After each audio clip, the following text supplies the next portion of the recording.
Muy buenos días.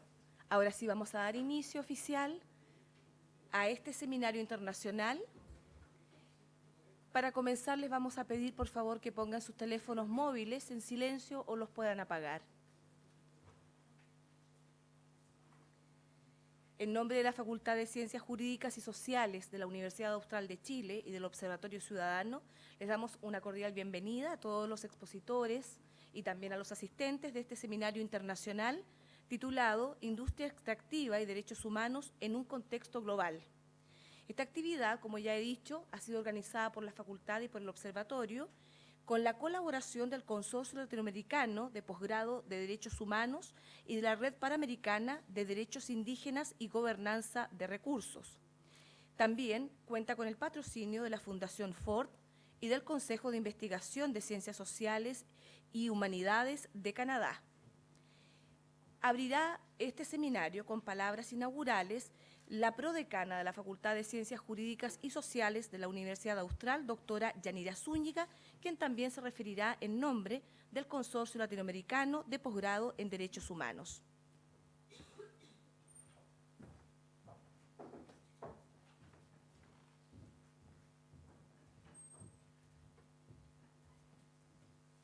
Buenos días a todos y a todas. En nombre, como se ha dicho, de la Facultad de Ciencias Jurídicas y Sociales de la Universidad Austral, en nombre de su decano que ha tenido un inconveniente, es un honor para mí dar las palabras inaugurales de esta jornada que reúne a distintas organizaciones, centros de estudio, personas que trabajan sobre el tema que convoca esta actividad, tanto en el ámbito nacional como en el ámbito internacional. Estoy segura que va a ser una oportunidad para reflexionar sobre una discusión que habitualmente se enfrenta de manera disgregada, es decir, cómo se desarrollan las actividades extractivas económicas versus cómo se desarrolla la protección medioambiental, la protección cultural, patrimonial, la protección de derechos humanos de grupos indígenas, y creo que esta es una instancia para una reflexión compartida, crítica, sincera, abierta, que nos permita avanzar en propuestas de regulación, en propuestas de entendimiento y en nuevas formas, ¿por qué no?, de reflexionar sobre el problema.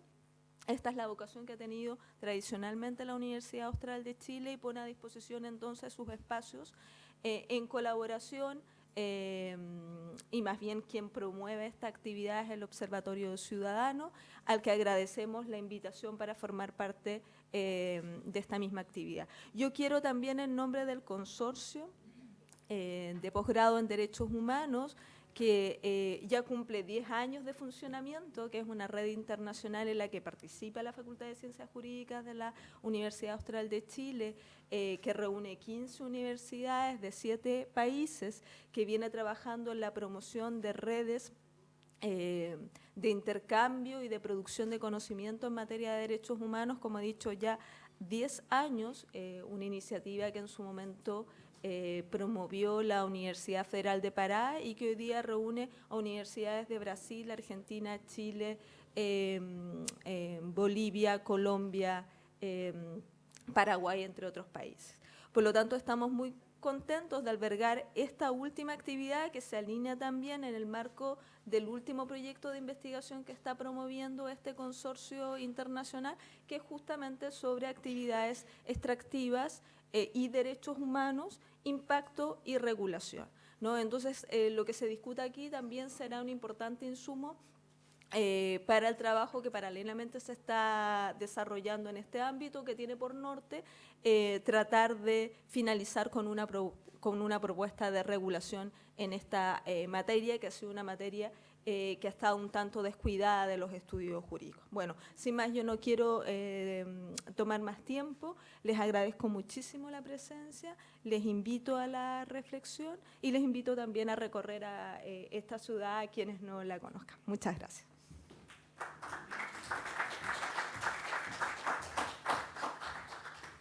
Saludamos también al decano de la facultad, quien también, el doctor Juan Andrés Varas, ha llegado hasta esta ceremonia inaugural.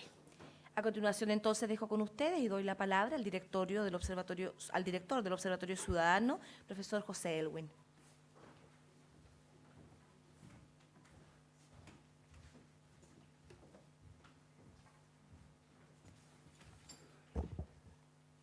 Buenos días a todos y a todas. Mari.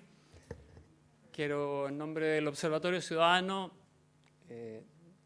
darles a todos ustedes una cordial bienvenida a este seminario sobre industria extractiva y derechos humanos en un contexto global.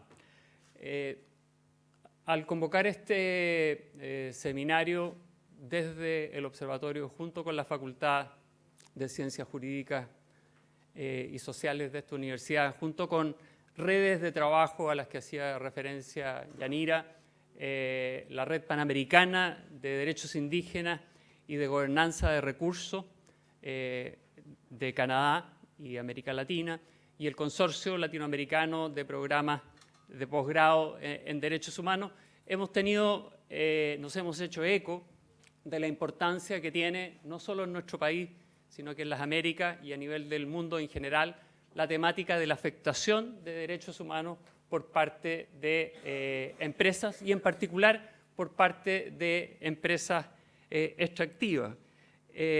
Tales afectaciones que involucran los derechos civiles y políticos, los derechos económicos, sociales y culturales, se han convertido particularmente en el sur global en una de las principales causas de la conflictividad e inestabilidad política y social a nivel internacional. La resistencia de las comunidades afectadas por estas empresas ha sido crecientemente criminalizada y los defensores de derechos humanos frente a estas empresas muchas veces amenazados, muchas veces afectados también en sus vidas, muchas veces perseguidas. Una realidad de la que lamentablemente es crítica en América Latina, pero también en nuestro país. Y aunque la garantía de los derechos humanos frente a la actuación de las empresas ha sido considerada hasta ahora por el derecho internacional como una responsabilidad fundamental de los Estados, en las últimas décadas se ha avanzado en la regulación y en el establecimiento de responsabilidad de las empresas, también en la protección de los derechos humanos y en la garantía de los derechos humanos. Naciones Unidas sí aprobó el 2011 el Consejo de Derechos Humanos, los principios rectores sobre empresas y derechos humanos, en que se reconoce no solo el deber del Estado de proteger frente a la actividad de las empresas, sino que también la responsabilidad de las empresas de respetar los derechos humanos y de evitar vulnerar los derechos de las personas y reparar las consecuencias negativas de sus actividades. En la actualidad, Naciones Unidas, además, debate en su seno un tratado vinculante sobre empresas transnacionales y otras empresas para hacer efectiva la responsabilidad de las empresas por violaciones de derechos humanos y también abordar la dimensión extraterritorial de las obligaciones de los Estados en estas materias. Dado el alto precio de los commodities y facilitado por la apertura comercial generalizada en América Latina a través de acuerdos de inversión, en las últimas décadas América Latina ha sido el principal destino de las inversiones externas directas en explotación de recursos naturales. Ello determina que 9 de las 10 economías más importantes de la región en sus exportaciones en materias primas superan el 50% del total de las exportaciones. Las industrias extractivas de recursos naturales a que dichas inversiones han dado lugar tienen serias implicancias en los derechos humanos, entre otros, la salud y el medio ambiente. Estas se emplazan generalmente en las tierras y territorios de pueblos indígenas, lesionando sus derechos propietarios, pero también su derecho de libre determinación y a determinar sus prioridades en materia de desarrollo. A estas industrias se agregan hoy nuevas formas de extractivismo o neoextractivismo, tales como son las industrias de explotación de recursos naturales renovables, agrícolas o forestales, que han resultado en muchos contextos, incluyendo el nuestro, en la concentración de la tierra y en el desplazamiento de poblaciones.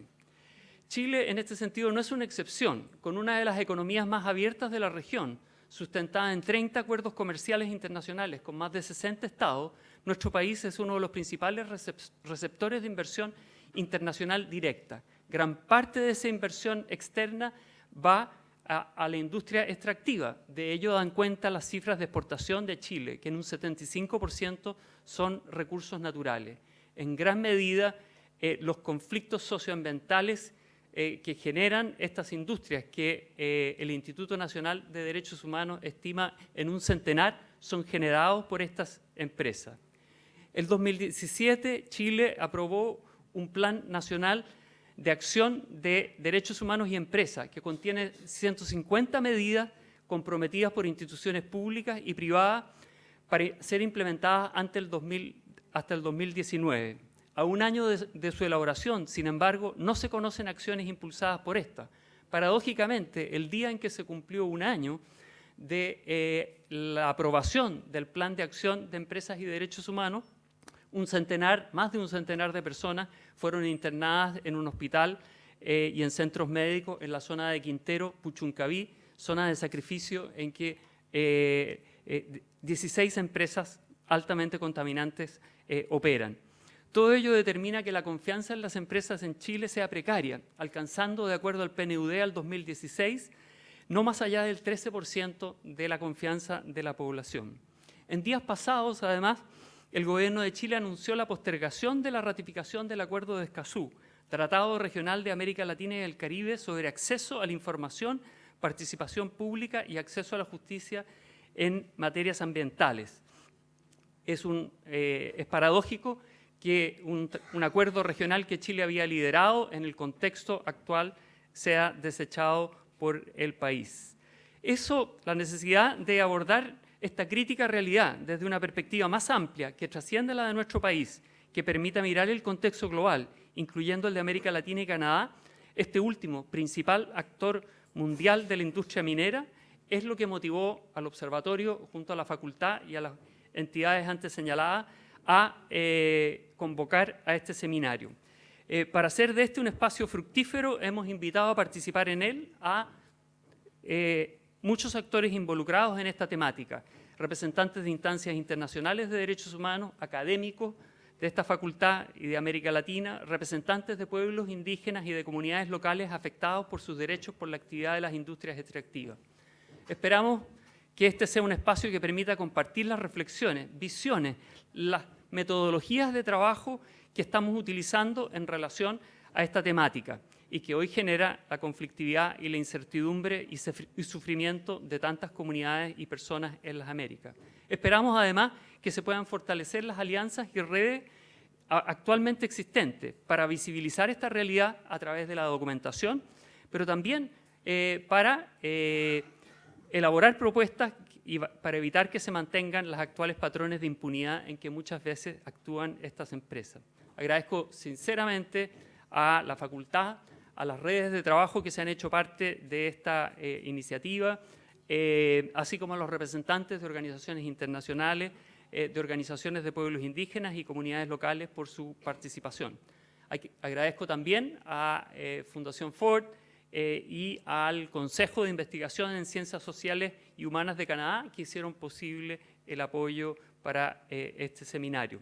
Espero que este sea un espacio rico y fructífero para todos. Muchas gracias.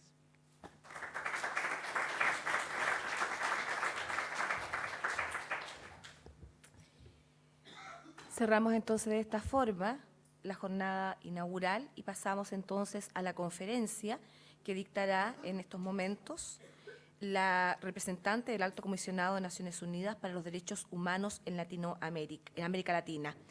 Presentará a la señora Brigitte Gerster, Paulina Acevedo, coordinadora del programa Ciudadanía e Interculturalidad del Observatorio Ciudadano.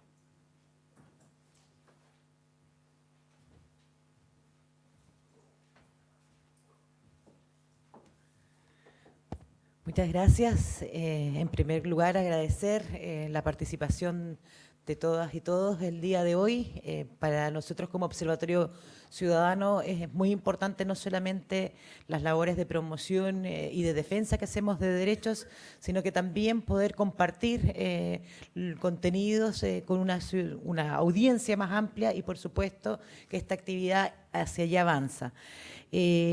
También quiero agradecer no solamente que la representante del Alto Comisionado esté aquí presente, sino que la reunión que tuviéramos en su oportunidad, que no solamente calificamos de una reunión muy provechosa y productiva, sino que creo que también hay temáticas que son de preocupación para el observatorio y también lo son para el Alto Comisionado, y desde esa perspectiva estamos también muy contentos y satisfechos.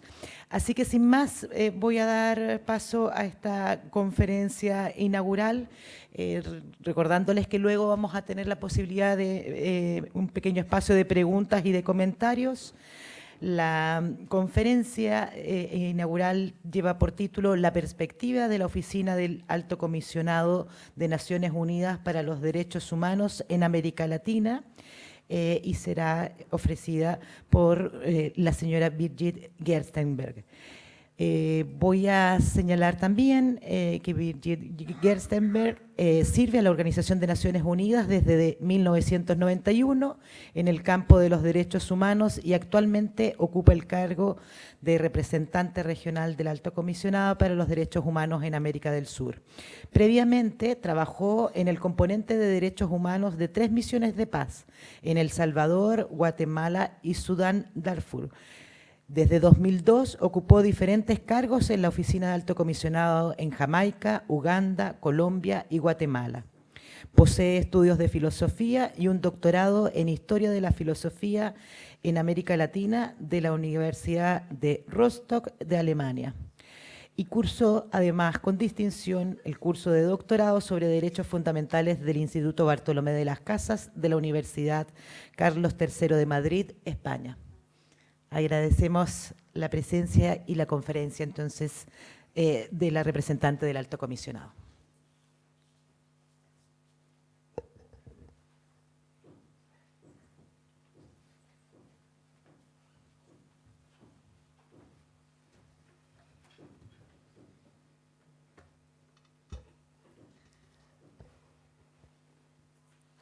Muy buenos días a todos y a todas presentes en este interesante seminario que creo que nos da a todos como nuevos puntos de partida para nuestro trabajo sobre el tema de derechos humanos, empresas y pueblos indígenas. Yo quiero agradecer a los organizadores de este importante evento la invitación para presentar una conferencia inaugural y espero poder cumplir con las expectativas puestas en esa presentación. Como me fue encomendado, voy a abarcar la perspectiva de la Oficina del Alto Comisionado y en extensión de mecanismos internacionales sobre industrias extractivas y derechos humanos desde 2 ángulos. Primero, los estándares de derechos humanos en relación con las industrias extractivas y los impactos de la industria extractiva sobre los derechos humanos visibilizados por mecanismos internacionales y regionales. Y por último, algunas reflexiones sobre los desafíos y las recomendaciones extendidas por mecanismos internacionales. En referencia a la primera parte sobre los estándares de derechos humanos en juego, quisiera hacer una distinción entre derechos directamente aplicables a los individuos y grupos y las obligaciones del Estado de acuerdo al derecho internacional de los derechos humanos en los tratados específicos, pero también en declaraciones, principios y líneas directrices, así como la costumbre. Y en segundo lugar, las normas que operativizan su exigibilidad, su protección, aplicación inmediata o progresiva. Los bien conocidos principios rectores sobre empresas y derechos humanos, de la aplicación de las cuales vamos a hablar en este evento extensamente, pertenecen al segundo grupo, las normas que operativizan derechos. Son un instrumento de hacer posible el ejercicio de los derechos humanos a través de su protección en el caso cuando éste depende de o esté afectado por la actividad de una empresa, tanto privada como estatal. Los principios rectores para empresas y derechos humanos se basan en la idea trascendental que el Estado es el principal obligado de respetar, proteger y cumplir los derechos humanos y las libertades fundamentales. Como tal, crea normas, instituciones procedimientos que facilitan el ejercicio de los derechos humanos y que exigen el respeto y aseguran la protección de los mismos. Las empresas las empresas en derecho internacional son vistas igual que cualquier otro ente privado y como tal se deben someter a la Constitución y a las leyes aplicables en el espíritu de cumplirlas y respetar el ámbito de los derechos humanos de los individuos y grupos, y en caso que no lo hacen, debería tener una expectativa de una sanción y la obligación de reparar daños causados a los afectados. Sabemos todos que en la vida real esto no ha sido así, en la mayoría de los casos, y por las siguientes razones, entre otras. Hay una omnipotencia del mercado libre y de la economía privada o capitalista que prácticamente ha impedido que el Estado haya podido tomar o ha querido tomar medidas que limitan la actividad empresarial con los derechos humanos. A esto se reúne el segundo punto. La idea que el elemento principal del desarrollo es el crecimiento económico, que implicaba suponer que casi todo lo que lleva a crecimiento puro y duro es permitido, independientemente cómo afecta a la gente o a la naturaleza o al medio ambiente. Por suerte, la Agenda 2030 quiere cambiar ese paradigma, que además está cuestionado al menos desde 1986, con la Declaración sobre el Derecho al Desarrollo y con el posterior enfoque de derechos humanos al desarrollo y los conceptos de desarrollo humano y sostenible, incluyendo el elemento de medioambiental como una base clave para el desarrollo proyectado hacia el futuro. Y hay una razón más, que sería una de derechos humanos. La universalización de los derechos humanos no solo ha significado que estos sean reconocidos como normas de convivencia en siempre más países y en siempre más contextos culturales, pero que en los últimos 50 años la legitimidad de exigir esos mismos derechos por y para todos y todas, lo que ha significado que también grupos de personas que antes fueron excluidos de su ejercicio y que a lo mejor solo aparecían en la sociología o antropología, hoy son sujetos plenos de derechos. Hablamos de trabajadores, mujeres, niños, pueblos indígenas y tribales, trabajadores migrantes, refugiados y desplazados, personas con discapacidad, minorías étnicas, religiosas y lingüísticas, para referir a los más importantes.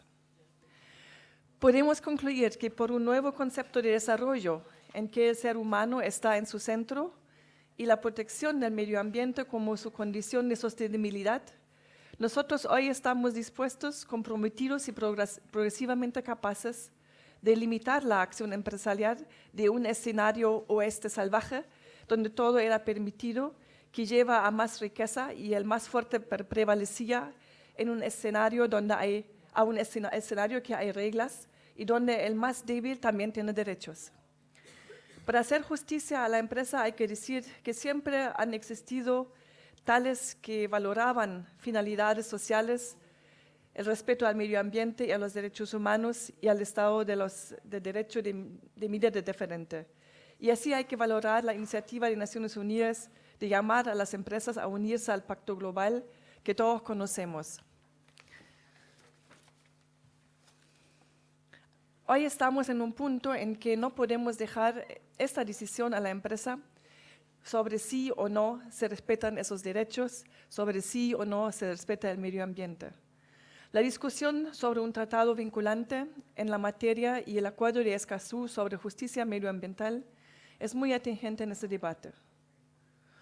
Hoy, en la edad de la empresa transnacional de gestión privada o estatal, demasiado depende de que todos, estados, empresas y sociedad civil, tiran de la misma cuerda, ya que por primera vez nuestro bienestar como humanidad y quizás nuestra sobrevivencia como tal dependen de decisiones que en gran medida afectan o son tomadas por las empresas. En esta lógica, la tercera idea clave en los principios rectores sobre empresas y derechos humanos es que las empresas tomen responsabilidad y sean parte de los garantes y titulares de deberes y obligaciones, inmediatamente después de los estados y con ellos. Eso no solo es justo, pero también corresponde a la realidad y es un fiel reflejo de su poder social, económico y financiero, que a veces supera el de los estados. A la vez aumenta la responsabilidad del Estado como ente regulador de la actividad empresarial y que en muchos casos solo cumple de regañadientes o todavía está por cumplir. El otro lado de esta misma medalla es la obligación a la rendición de cuentas, la transparencia, el respeto a los derechos humanos y a la ley, y así la obligación consecuente de reparar daños para las víctimas que resultan de incumplimientos y violaciones al contrato social. En principio, este precepto ya está fijado en el Pacto Internacional de Derechos Civiles Políticos y también en el Pacto Internacional de Derechos Económicos, Sociales y Culturales en los siguientes términos. El artículo 2.3 dice: cada uno de los Estados partes en el presente pacto se compromete a garantizar que a todas las personas cuyos derechos o libertades reconocidos en el presente pacto hayan sido violados, podrá interponer un recurso efectivo, aun cuando tal violación hubiera sido cometido por personas que actuaban en el ejercicio de sus funciones oficiales. Para resumir esta parte, las empresas hoy están insertadas en el marco que operativiza el ejercicio de los derechos humanos, que es respetar, facilitar y proteger. Si analizamos brevemente el primer grupo de normas directamente relacionados con derechos de individuos y grupos, encontramos que tenemos normas que enuncian derechos y libertades sustantivos de cada persona y obligaciones del Estado afines. Estos encontramos en los dos pactos internacionales con respecto al catálogo de derechos civiles y políticos y económicos, sociales y culturales que emanan directamente de la Declaración Universal de los Derechos Humanos, cuyo aniversario número 70 celebramos este año. El segundo grupo de normas son las que protegen contra la discriminación de grupos y personas que o nunca fueron integrados como sujetos de derechos o son especialmente vulnerables a ser marginados, olvidados o directamente excluidos del goce de sus derechos. La prohibición de la discriminación como principio absoluto está en los dos pactos. Los Estados partes en el presente pacto, dice el artículo 2 del Pacto Internacional, tal como también el Pacto Internacional sobre Derechos Civiles y Políticos y Económicos, Sociales y Culturales. Las partes se comprometen a garantizar el ejercicio de los derechos que en él se enuncian sin discriminación alguna por motivo de raza, color, sexo, idioma, religión, opinión política o de otra índole, origen nacional o social, posición económica, nacimiento o cualquier otra condición social,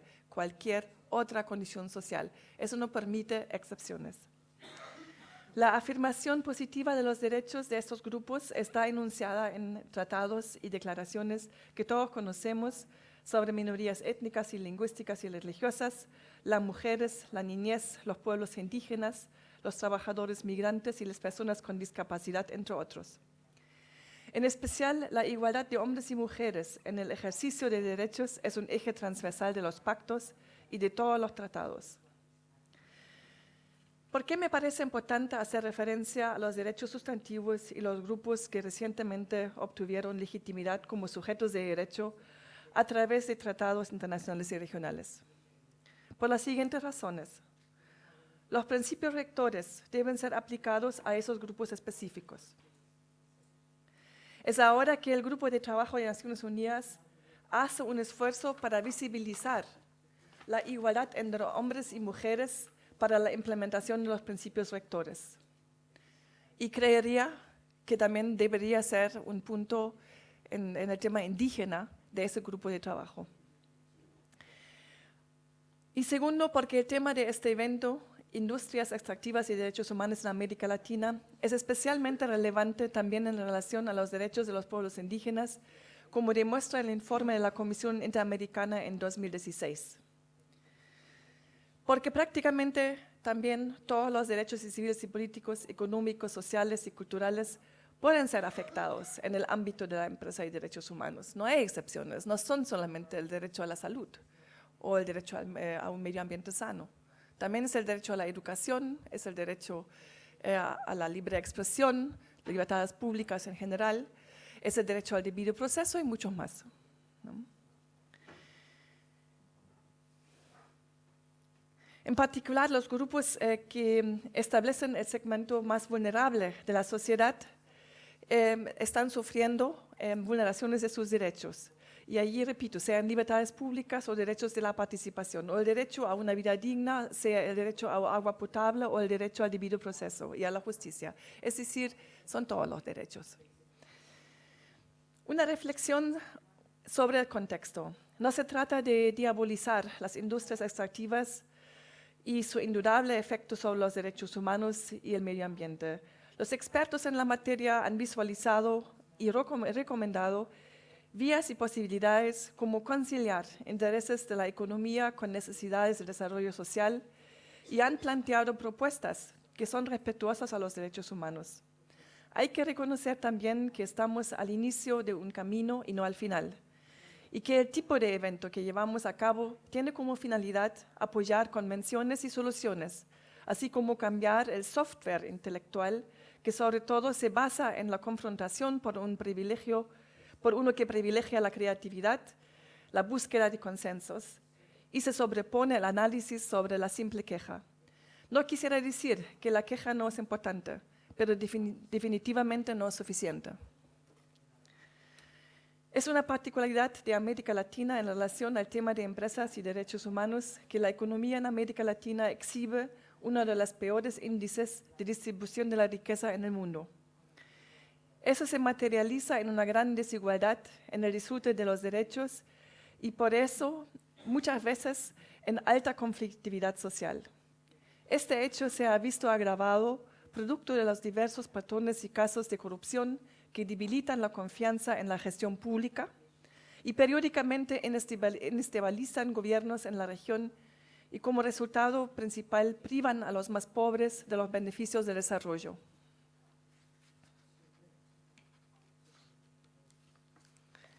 Además, aunque América Latina es una región con un alto número de tratados ratificados por parte de los países en derechos humanos, enfrenta diversas dificultades en la implementación de los mismos. En el ámbito que discutimos en estos días, esta afirmación se relaciona con la ausencia de medidas efectivas para la protección de la población y del medio ambiente ante una industria extractiva con mucha potencia para el desarrollo, entrando con mucha fuerza frente a los gobiernos que desesperadamente buscan el crecimiento económico. Esa industria extractiva puede ser también especialmente invasiva en las condiciones de vida de las personas afectadas y como miles de casos han demostrado de gran potencial en la destrucción del medio ambiente natural, incluido el agua, los bosques, las tierras agrícolas, las áreas protegidas, etc. No olvidemos tampoco que en la edad del cambio climático, el resultado de la explotación y producción de combustibles fósiles, como petróleo, carbón, gas natural y gas licuado del petróleo, no constituye la vía que deberíamos tomar como humanidad hacia un futuro para las generaciones venideras que, no olvidemos, también tienen derechos. Este hecho ha fortalecido la idea de que el desarrollo depende de las empresas y que existe una dicotomía entre las decisiones macro y microeconómicas vis-à-vis la realización de ciertos derechos. Esto ha llevado a que los gobiernos inicien campañas activas para atraer capitales extranjeros a los países. En el ambiente de Naciones Unidas hay varios mecanismos que se ocupan del impacto de la acción de la industria extractiva a los derechos humanos, desde sus diferentes mandatos, obviamente. Todavía hay relativamente poco en los órganos de los tratados, los comités, pero el Comité de Derechos Económicos, Sociales y Culturales en 2015 enfatizó la necesidad de un marco normativo claro para las empresas, incluidas las de la gestión pública, a fin de que sus actividades no afecten negativamente el ejercicio de los derechos económicos, sociales y culturales. B, se refieren a medidas legislativas y administrativas adecuadas para asegurar la responsabilidad legal de las empresas y de sus filiales que tengan su sede o estén gestionados desde Chile en relación con las violaciones de los derechos económicos, sociales y culturales. y piden reglamentos y directivas claras para la evaluación del impacto social y ambiental que pueden tener los proyectos de explotación de recursos naturales, particularmente aquellos que se desarrollan en territorio indígena.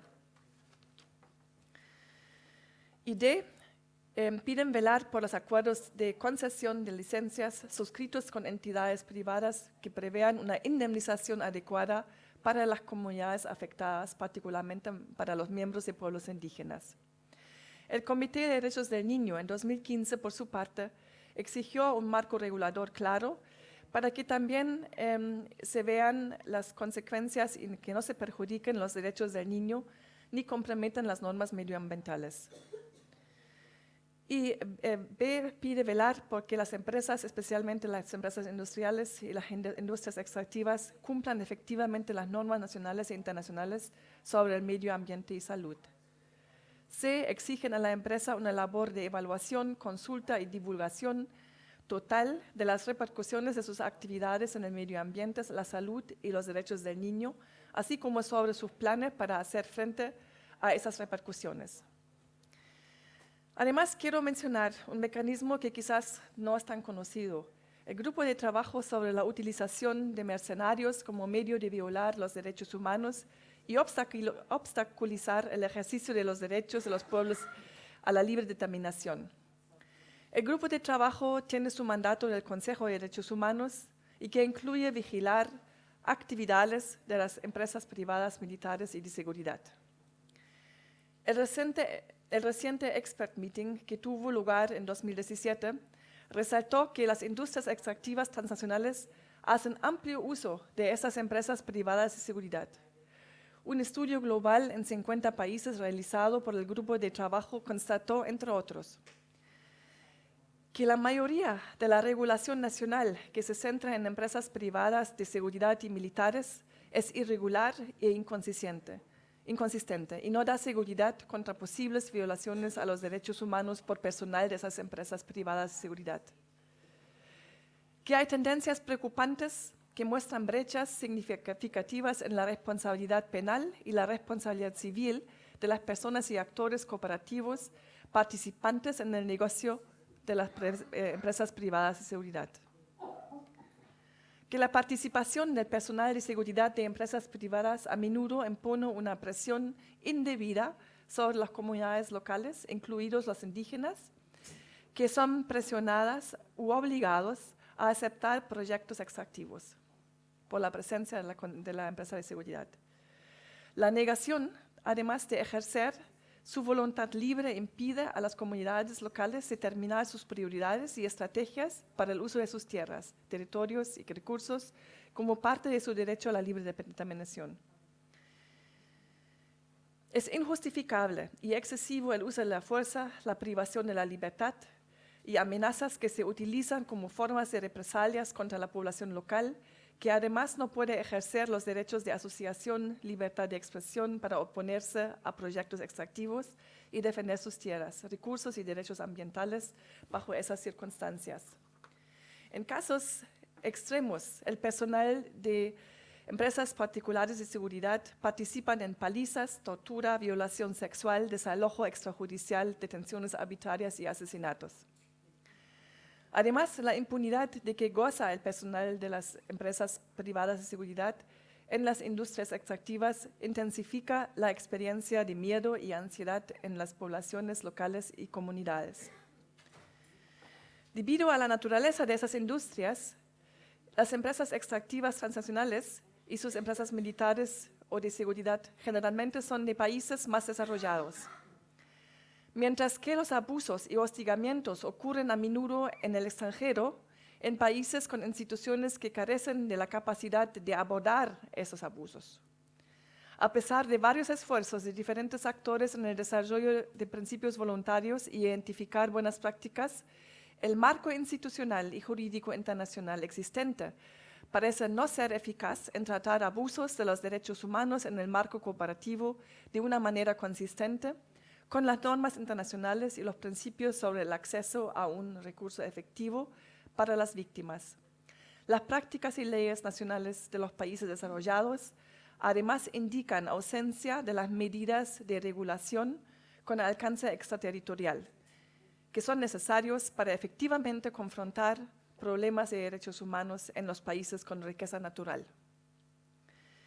Esos son lo que encontró el grupo de trabajo. En noviembre de 2017 tuvo lugar un encuentro, un side event organizado por el Grupo de Trabajo Internacional para Asuntos Indígenas, la Comisión Africana de Derechos Humanos y de los Pueblos y la Comisión Interamericana de Derechos Humanos. Ambos organismos habían desarrollado estudios en sus continentes sobre el impacto de industria extractiva y derechos de los pueblos indígenas. La Comisión Interamericana presenta en 2016 el informe Pueblos indígenas, comunidades afrodescendientes y recursos naturales, protección de derechos humanos en el contexto de actividades de extracción, explotación y desarrollo. El informe destaca el alcance y la complejidad de las problemáticas causadas por las actividades extractivas y de desarrollo en la región y procura avanzar un marco jurídico integral de estándares de derechos humanos del sistema interamericano aplicables a este tema. La Comisión Africana de Derechos Humanos y de los Pueblos creó en 2006 un grupo de trabajo sobre industrias extractivas, medio ambiente y violaciones a los derechos humanos.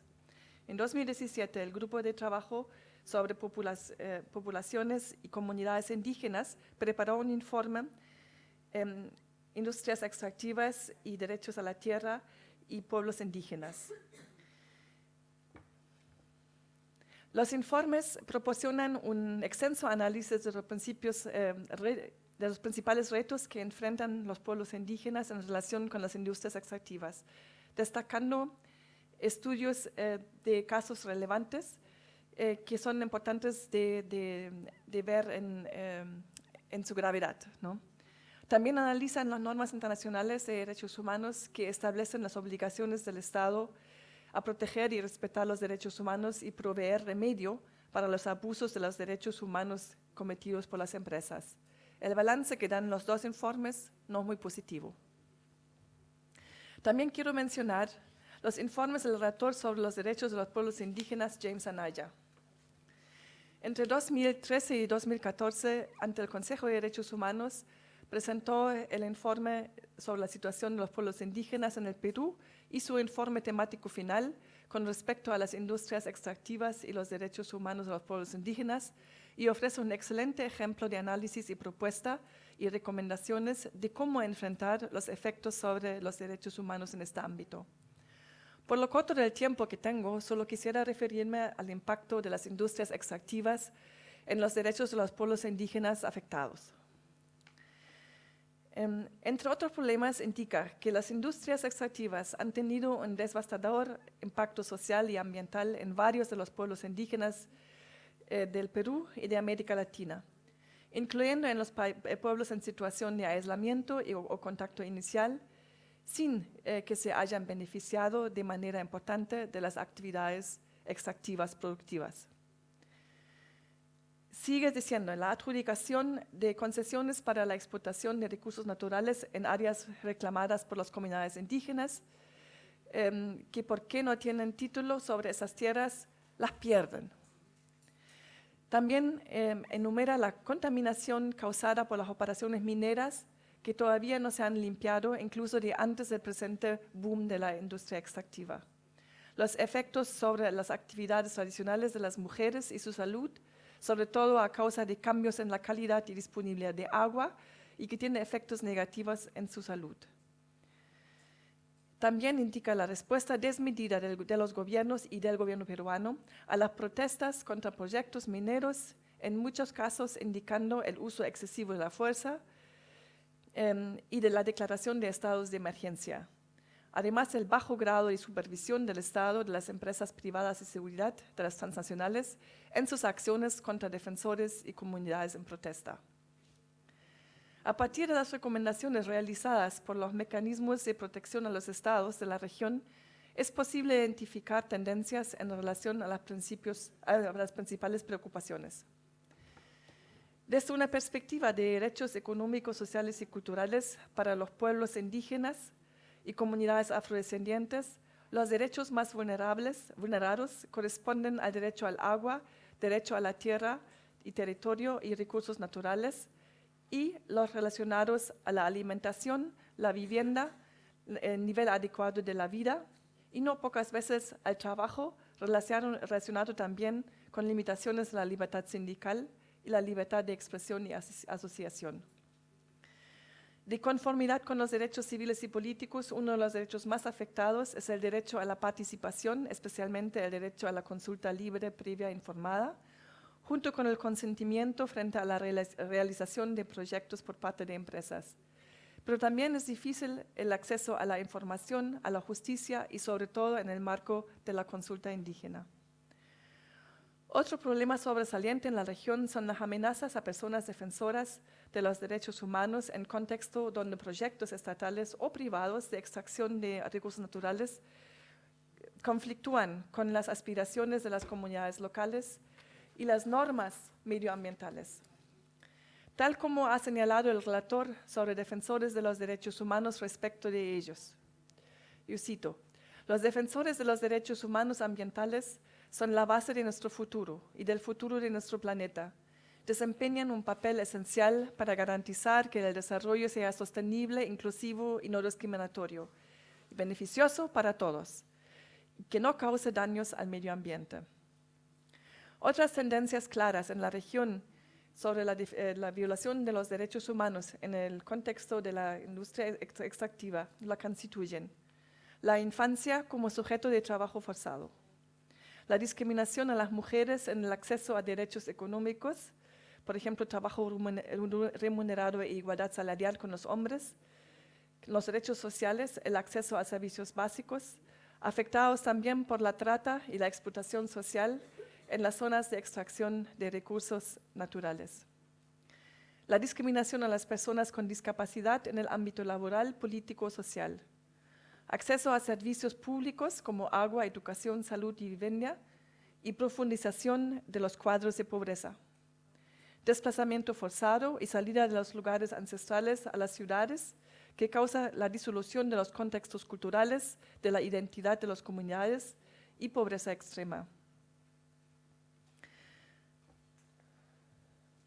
Lo que quiero enumerar aquí está reflejado en algunos de los planes nacionales de empresas y derechos humanos para dar como razones relacionadas en el marco de las obligaciones del Estado y de las empresas que nos llevan a una discusión ojalá fructífera, ¿no?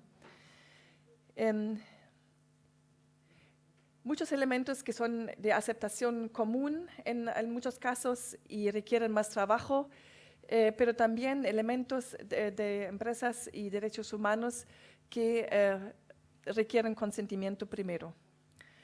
La crítica que se suele realizar a los planes nacionales de acción sobre empresas y derechos humanos es su generalidad, su insensibilidad a las diferencias entre las industrias y la debilidad de sus mecanismos de seguimiento y el nivel de rendición de cuentas. A modo de ejemplo, existen dicotomías como la realización de planes nacionales de acción sobre empresas y derechos humanos, mientras paralelamente se establecen cláusulas con bajos estándares sociales y ambientales en tratados de inversión y de libre comercio. Es decir, los planes no realmente son las guías para los gobiernos para diseñar sus políticas y acciones concretas. La falta de compromiso político que atraviesa los diferentes sectores y partidos y por eso la debilidad legislativa para garantizar los derechos humanos en el contexto de operaciones empresariales y la fiscalización del cumplimiento es clave. Además, algunos de los triunfos pasados en temas laborales, medioambientales, hoy están sufriendo retrocesos en virtud de ajustes macroeconómicos producidos por la desaceleración económica de los países. La exploración de vías eficaces para fortalecer la protección en sus diferentes ámbitos, como la denuncia, la investigación, la alerta temprana de conflictos y la superación de la amplia impunidad en delitos ambientales, violaciones a los derechos humanos en el contexto de la empresa, y la no obligación de la reparación del daño son problemas graves. También existen aspectos transversales a nivel regional vinculados con el acceso a la justicia. Estos se relacionan de manera especial a la justiciabilidad de los derechos económicos, sociales y culturales, los altos costos, demoras en la solución de los conflictos, las dificultades probatorias, la realización de los juicios en zonas alejadas de los territorios de las comunidades y pueblos indígenas, y la falta de pertinencia cultural de los procesos judiciales. Además, en América Latina, en virtud de tener una economía centrada en la exportación de materias primas, nuevos enfoques de conciliar la sostenibilidad económica, social y ambiental frente a la importancia de atraer inversión extranjera reciben más atención. Además, la provisión de servicios públicos está muchas veces entregada al sector privado, con escaso enfoque de derechos humanos. Ello ocurre, por ejemplo, en temas de acceso al agua potable, a la electricidad, la salud y la educación. Así pareciera ser que las alianzas público-privadas en este ámbito han reducido el perímetro regulatorio de los estados en el tema de derechos humanos. En relación a la responsabilidad de las empresas de respetar los aspectos más sobresalientes de derechos humanos a nivel regional, son la falta de conocimiento y, en vez de ello, prejuicio, estigma, estereotipos sobre su vinculación con las normas y estándares nacionales e internacionales de los derechos humanos. Ha existido una tendencia a enfocarse en los impactos positivos que las empresas pueden generar en las personas, cuestión más vinculada a temas de filantropía y autorregulación. Sin embargo, no se ha explorado a cabalidad cuáles son los riesgos potenciales y actuales de su impacto negativo al ejercicio de los derechos. Tampoco las empresas han entendido que el tema de derechos humanos sea un tema de participación y rendición de cuentas mandatorias también para ellos. Las empresas no se perciben como agente interlocutor y protagonista importantes de la garantía de los derechos humanos en la sociedad. Esos son vacíos muy importantes que habrá que llenar para que la empresa se convierta en una entidad funcionante y responsable social. Algunas reflexiones finales. Quiero destacar un punto que no hemos tocado acá, pero que es clave para crear una audiencia pública informada y juiciosa que pueda contribuir a que crezca el compromiso de los estados y las empresas. ¿Qué es la presión social? En el sentido tal que hoy la Coca-Cola viene sin azúcares y así, si así lo queremos, ya que si no, la Coca-Cola iba a hundirse. Y esto también debe ocurrir con los liderazgos políticos y sociales que deben ser calificadas y no caer preso al populismo que tiene para situaciones y procesos sociales complejos soluciones y respuestas fáciles y rápidas. No logramos el cambio sin educación en derechos humanos. El hecho que hoy, en el 70 aniversario de la Declaración Universal, una gran parte de la gente que se beneficiaría de su conocimiento no sabe de sus derechos y cómo demandarlos, es una victoria para el status quo y el business as usual. El éxito en la historia de los derechos humanos siempre fue debido a la lucha por ellos. No fueron regalados, ni una sola vez que yo conozca. En el tema que nos ocupa también debemos ser abiertos a soluciones creativas y nuevas para lograr industrias extractivas económicamente atrayentes y a la vez más armónicas con los derechos de las personas y la situación de nuestra naturaleza. James Anaya, por ejemplo, tiene en mente un modelo de industria extractivo que posibilita el desarrollo humano a través de las propias empresas e iniciativas de extracción de recursos naturales por parte de las comunidades indígenas y afrodescendientes. Esto requeriría una revista del rol del Estado en la regulación y programación con las industrias extractivas. Donde eso no es posible, arreglos nuevos deben ser establecidos, en los cuales pueblos indígenas y otras comunidades afectadas reciben partes justas del beneficio creado, son contrapartes de igual peso y consultados, informados y pueden demandar legítimamente rendición de cuentas, rehabilitación del daño infligido a la naturaleza, al medio ambiente, y sus títulos sobre tierras y territorios serían garantizados. Confieso que leyendo esa parte de las recomendaciones del relator Anaya a veces parece como un cuadro utópico. Y como utopía, suponemos que esto no va a ocurrir. Quizás lo mismo se ha pensado sobre los derechos de la mujer 100 años atrás. Para concluir y mirando adelante en esta materia, quizás es importante destacar que en materia de derechos humanos siempre ha sido importante la capacidad de creer en lo que es justo.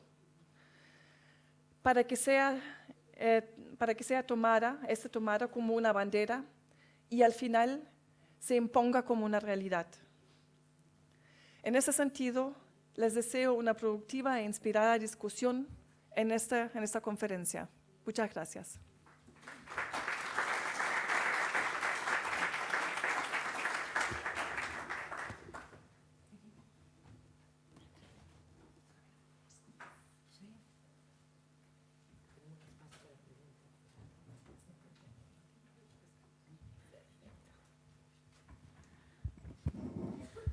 Bueno, reiteramos el agradecimiento por esta clase inaugural que nos deja varios puntos de vista en claro. Uno, el impacto en derechos humanos que sin lugar a dudas tiene la industria extractiva y las evidencias que vienen sosteniéndose en distintos informes, tanto de relatorías como de otros órganos de Naciones Unidas. También se señalaba de alguna manera la ausencia de medidas efectivas, no solamente para la protección de derechos humanos, sino que en la regulación también de las industrias extractivas, la reflexión que se hacía también dentro de la no discriminación y la debida atención a aquellas poblaciones más vulnerables, como las que se señalaban en pueblos indígenas, niñez, entre otros.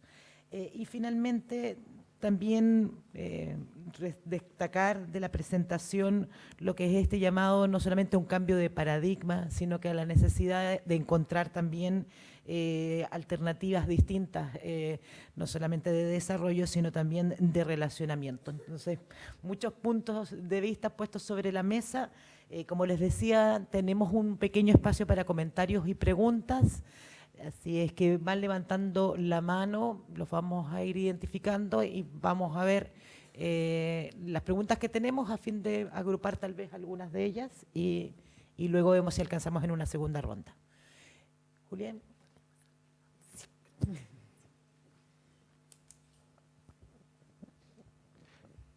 Buenos días. Por favor. Buenos días, Julián Toble, profesor de la Universidad Externado de Colombia. Mi pregunta va dirigida, yo creo que a una de las grandes debilidades que tienen los planes nacionales, y es que desde su origen no existe diagnósticos acerca de cuáles son las violaciones que hay en los diferentes estados de derechos humanos por parte de las empresas. Entonces, crear políticas públicas cuando no hay un mapeo o un diagnóstico de violaciones, pues es bastante difícil.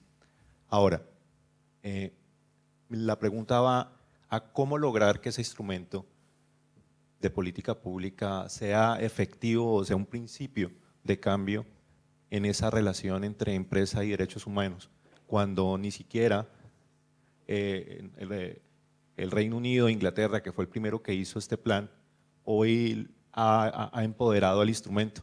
Es decir, cuando los países europeos no lo han hecho efectivo, ¿cómo lograr en América Latina que sea un instrumento fuerte?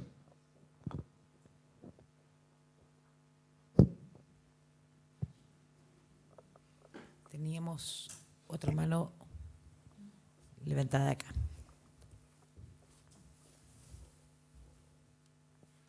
Muy buenos días, Amaya Alves de la Universidad de Concepción. Quería preguntarle cómo la ONU y específicamente la Oficina del Alto Comisionado de las Naciones Unidas para los Derechos Humanos en América Latina aborda las asimetrías de poder entre las empresas extractivas y los pueblos originarios afectados en sus planes específicos de derechos humanos. Por favor.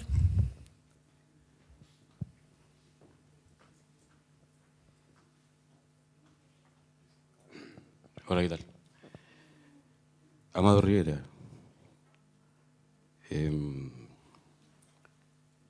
comunidad Nahuel Mapuche, pueblo originario, Lafkenche Costa, Niebla. Empiezo con una reflexión corta de un poeta que dice: en el ocaso de mi vida yo te bendigo, nada me debes, nada te debo. La pregunta es la siguiente: ¿cree usted que alguna vez los seres humanos, nosotros, los seres vivos en general, y la naturaleza, Mapu para nosotros, logrará tener una verdadera paz entre la industria extractivista, los terratenientes, los ricos y los demás seres vivientes del planeta? ¿O esta lucha, que en algo se ha avanzado, como dice usted, porque es verdad, se avanza, pero nunca ganamos? ¿Cree usted que alguna vez se logrará esto? Eso. Gracias. No sé si tenemos alguna otra pregunta. Tenemos a...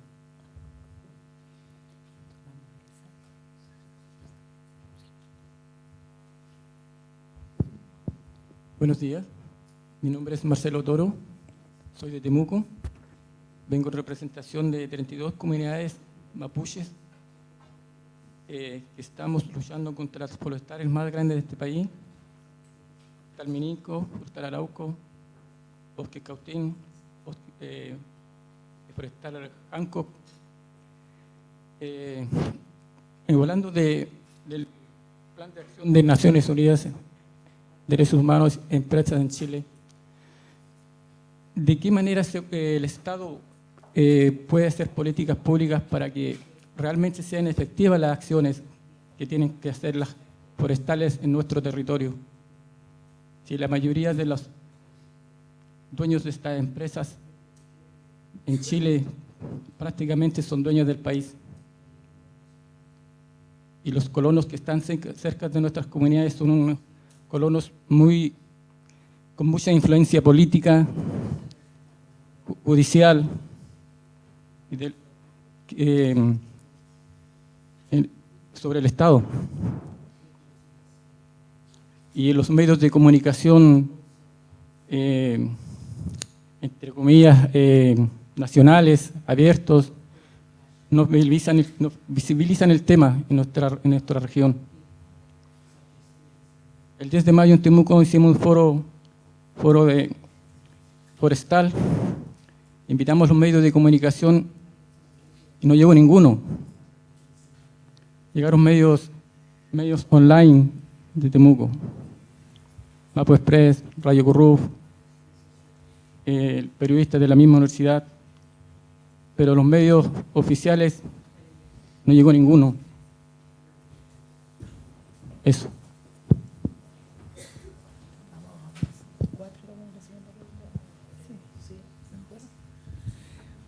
Vamos a responder estas 4 preguntas y vamos a ir a esa segunda vuelta porque tengo 2 manos más solicitando preguntas.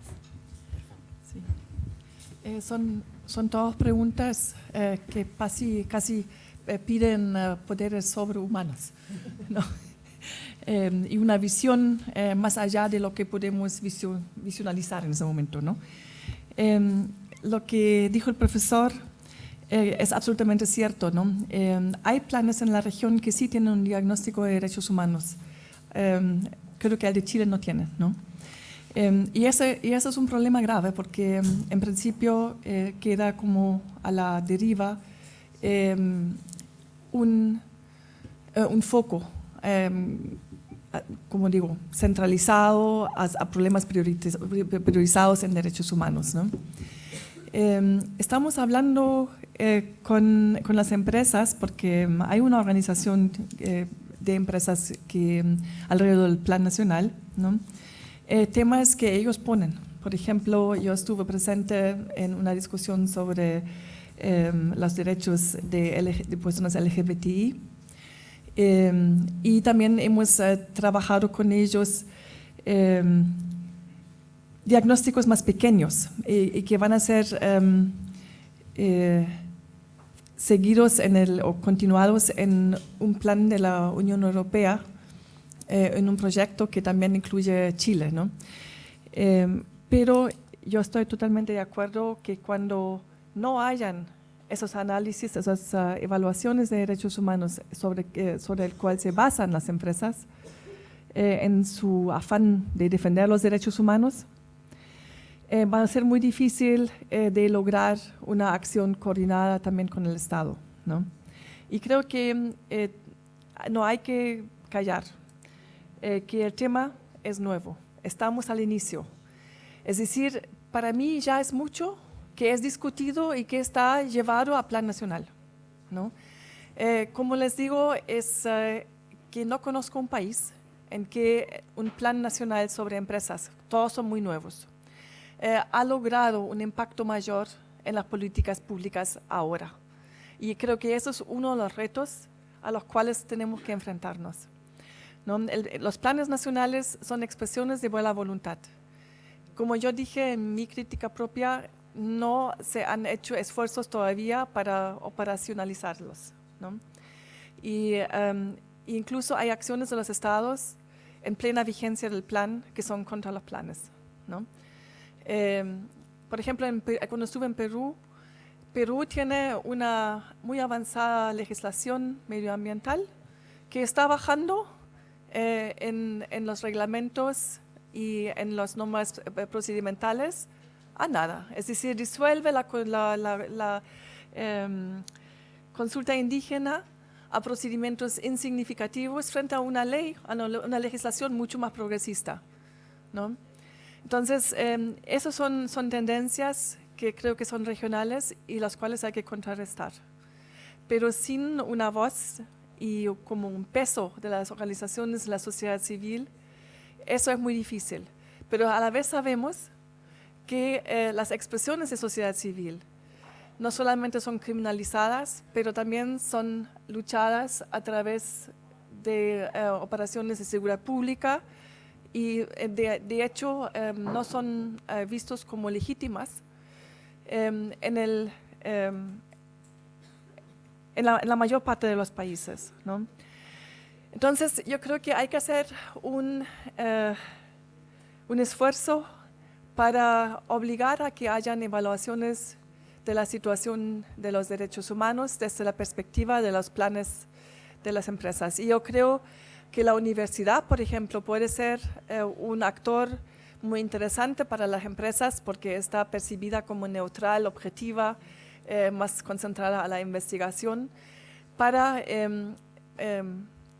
dar un segundo paso que debería haber sido el primer paso para que hayan evaluaciones de los derechos humanos que dan validez a los planes nacionales de acción. Además, hay un otro tipo de problema.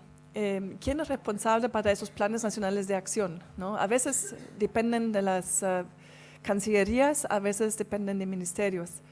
Pero creería que deberían de estar pendientes de una instancia mayor, porque afectan a todas las áreas de muchos ministerios, ¿no? Y, por ejemplo, en Colombia, el programa de la Vicepresidencia de Derechos Humanos también se hizo cargo del plan, claro, ¿no? Entonces, yo creo que también hay que ver quién maneja los planes en los países para que sean efectivos. A la pregunta sobre Amaya, cómo la ONU quiere abordar la asimetría de poder entre empresas y pueblos indígenas. Mire, eso es un hecho que difícil de discutir. Hay no solamente una asimetría, yo creo que en este momento hay también ni siquiera el apoyo a las afirmaciones y a los reportes de la ONU, ¿no?, sobre el tema indígena y empresas y derechos humanos. Es decir, somos como voceros en el desierto en el momento, dentro del Consejo de Derechos Humanos, también dentro de los órganos de los tratados, dentro de los relatores especiales que desde muchos ángulos abordan el tema indígena, no solamente el relator especial. Hay como una conciencia de que hay poca voluntad política y poco compromiso de resolver esos problemas. Y eso no es a nivel latinoamericano solamente, eso es a nivel mundial, ¿no? Y afecta a los países grandes como Estados Unidos y Canadá, tanto como afecta a países como las Filipinas. Hay un informe muy extenso sobre Filipinas y pueblos indígenas, como en los países africanos. El informe de la Comisión Africana, muy interesante leer, ¿no? Entonces, yo creería que de ahí, de esos informes, se debería desprender una estrategia, primeramente de aceptación por parte de los gobiernos, pero también, digamos, de medidas concretas que tienen un efecto en la realidad. Porque muchas veces las declaraciones políticas son aceptables y son, como diría, satisfacen de cierta forma, pero luego no tienen resultado en las acciones prácticas de los gobiernos, ¿no? Y yo creo que la ONU en ese sentido toma la posición de firmemente defender derechos de pueblos indígenas, es decir, no moverse de esa posición, ¿no? Y seguir trabajando con los estados. El compañero mapuche que habló sobre si logramos paz con, digamos, todos los problemas que vemos y que son incorporados por las industrias extractivas, por el gobierno, etcétera. Yo creo que tenemos que lograr entendimiento y cooperación y colaboración. Yo creo que desde la posición del enfrentamiento no se pueden solucionar los problemas, por una simple razón, que el enfrentamiento nubla los ojos para simpatizar o solidarizarse con el lado contrario, ¿no? Todo tema de negociación siempre parte de que uno hace entender cuáles son sus posiciones y el otro trata de aceptar. En una posición enfrentada, uno no tiene esa posibilidad de lograr una simpatía, ¿no? Para decirlo así, en el que está sentado enfrente uno y no quiere negociar, porque no tiene disposición de negociar, ¿no?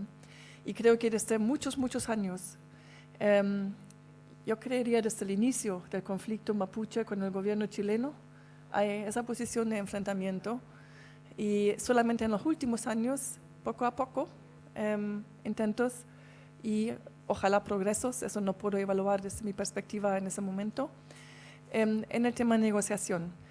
Yo creo que no quiere decir que nosotros renunciemos de posiciones justas y posiciones legítimas, sino que las presentamos de forma diferente y que busquemos maneras de también tener suficientes aliados para lograr el peso, ¿no? Que necesitamos para negociación, porque la negociación se basa en la igualdad de las contrapartes que en la negociación. Y esa igualdad en el peso, en la consideración, en la imagen, esa hay que lograr para llegar a la negociación. No digo que después tenemos paz, pero yo creería que hay que buscar estrategias que puedan tener éxito, ¿no? Y donde todas las partes pueden ganar. Y eso creo que es un tema de mucha frustración y de mucho agotamiento en la discusión en Chile, pero también creo que no podemos dejarlo de percibir como una opción que nos lleva paso a paso a donde queremos ir, ¿no? Para el tema cómo se puede percibir una respuesta, digamos, con empresas forestales que prácticamente son dueñas del país y el gobierno intermedio, etcétera, que es partidario de esas empresas, que va al mismo punto que he tratado de explicar en la respuesta anterior. Es así, y nadie creo que lo niega en esta sala, de que hay posiciones enfrentadas y que desde el punto de vista quien tiene derechos, las Naciones Unidas siempre han expresado que los derechos de los pueblos indígenas hay que defenderlos y no vamos a renunciar de esos derechos. El tema es cómo logramos negociarlo a nivel de Estado cuando hay una economía cuyas reglas y cuyo juego, ¿no?, es contra los derechos humanos. Y eso siempre fue una posición que he tomado, y eso digo un poco como opinión privada. Cuando yo estuve en la Universidad Carlos III en España, había como una doctrina de algunos de los docentes diciendo que el mercado libre es parte del sistema del capitalismo que conocemos, pero positivo para los derechos humanos. Yo no creo eso, ¿no? Para mí, el mercado, con sus reglas de liberalismo, etcétera, no da realmente mucho espacio para los derechos humanos, y hay que luchar para que eso sea rebatido, ¿no? O para que se crean esos espacios en el mercado. Pero mientras tenemos una economía de mercado, mientras dependemos de ganancias, del profit, ¿no?, mientras dependamos de una posición en los estados, que únicamente el crecimiento es importante y únicamente la inversión de las empresas es importante y todo lo demás es no importante. Mientras tanto, no tenemos una solución para nuestros problemas de derechos, ¿no? Y va a ser muy difícil de lograrlo. Y cuando ahora, por ejemplo, vemos en Brasil la respuesta que hay a años, tengo que decir, de gobiernos que trataban de promover derechos y que fueron desvanecidos por el tema de la corrupción, que también tengo que decir, ¿no? Incluso gobiernos de la izquierda no han logrado, ¿no?, de contraponerse contra esa economía del mercado. Y José Martí dijo algo que a mí me parece importante de destacar, y eso es el sacrificio de los que luchan por los derechos. Él dijo: los derechos no se pide con lágrimas, se lucha con la sangre, ¿no?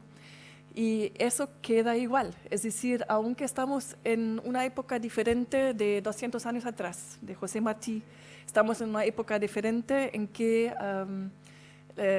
se necesitaban que se queman mujeres en una fábrica para establecer el punto de los derechos de las mujeres, ¿no? Todavía tenemos defensores de los derechos humanos muertos, ¿no? Y todavía tenemos un Estado que, aunque lo tiene en la Constitución, es difícil de convencerlo de trabajar sobre los derechos en la Constitución, ¿no?, y reconocerlos como un